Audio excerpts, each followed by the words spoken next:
Do you ever feel restless for no reason? You find yourself snapping at small things, feeling deeply unsatisfied even when everything in your life looks fine on the outside. Welcome back to our channel, where ancient truths are brought to light to help you see beyond the surface of modern life. In today's video, we're diving into a topic that might hit closer to home than you expect: the hidden force driving your anxiety, frustration, and emptiness and desire.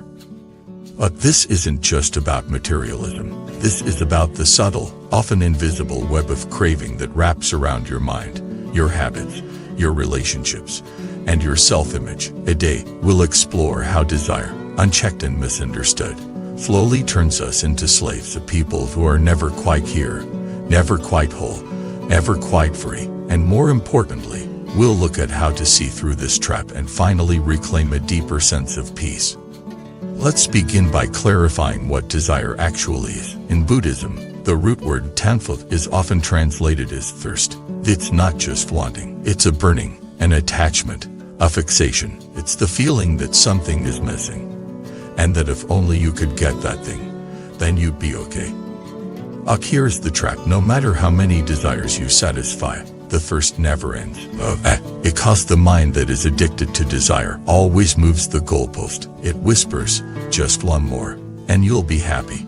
But once you get that one more, whether it's money, praise, status, validation, or even a new spiritual insight, it immediately shifts to something else. You get the job, then you want the promotion. You get the partner, then you want them to change. You find peace in meditation, then you want to hold on to it forever. The mind becomes a machine that never powers down, and slowly, subtly, you start to lose your life, and not because you're lazy, but because you're always elsewhere. You're always leaning into the next moment. You're always chasing, grasping, wanting, and it shows up in your emotions. This is where anxiety begins. You feel anxious not just because of what's happening around you, but because your inner system is wired to never be here. It's always preparing for the future, rehashing the past, judging the present. Your nervous system is constantly on high alert, not because you're in danger, but because your mind is addicted to craving. And craving creates tension. It creates a tightness in the chest, a clenching of the jaw, a racing of the mind. You feel irritated because life never lives up to the fantasies your desires promised. Reality is too slow, too flawed, too ordinary, and so you snap, you fume, you blame. But underneath the irritation is disappointment, because you expected life to give you what your desires told you it would. You feel empty because you've built your identity on shifting sands. You say, I am what I want, for I am what I achieve, for I am what people think of me. But all of those things are impermanent, and when they shift or disappear, you feel like you're falling. That's the spiritual emptiness that modern life tries to medicate, distract, or numb, but never resolve. Here's the truth no one tells you: desire isn't the problem. Unconscious desire is. Desire in itself is natural, drives growth, exploration, creativity, and connection. But when desire becomes your master instead of your servant, it distorts your life, turns you into someone who is constantly restless, always looking outside yourself for fulfillment. So how do you break free? The first step is awareness. You must begin to see your desires clearly, not just the big ones, but the subtle ones. The desire to be liked, the desire to be right, the desire to be seen as spiritual, the desire to avoid discomfort. Each of these creates tension, and that tension is what drives your suffering. Begin by asking throughout your day, what am I wanting right now? Don't judge the answer, just notice. Are you wanting attention, control, stimulation, race, relief? If you can name it, you can reclaim power over it. The second step is curiosity. Instead of suppressing desire or indulging it, become curious about its roots. Where did it come from? What belief is fueling it? What emotion is hiding underneath it? Often, behind desire is fear. The desire for success hides a fear of failure. The desire for love hides a fear of abandonment. The desire for control hides a fear of chaos. When you meet the fear with compassion, the desire loses its grip. The third step is presence. Desire pulls you into fantasy. Presence anchors you in reality. When you feel the urge to chase something, pause, breathe, find yourself, ask, what is actually lacking in this moment? You may be surprised to find that nothing is missing except your attention.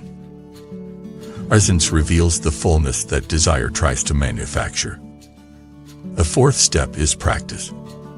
Meditation, prayer, mindful breathing, sacred readings, these are not hobbies. They are retraining tools. They rewire your brain to move from grasping to resting, from chasing to being, from lack to wholeness. One powerful practice is to sit each day and say, let me be free from the tyranny of wanting. Let this be a prayer not to reject desire, but to rise above the unconscious pull it exerts over your life.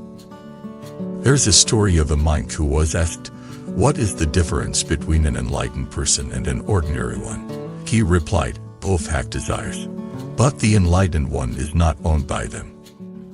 Let that guide you. You don't need to eliminate all desires to be free.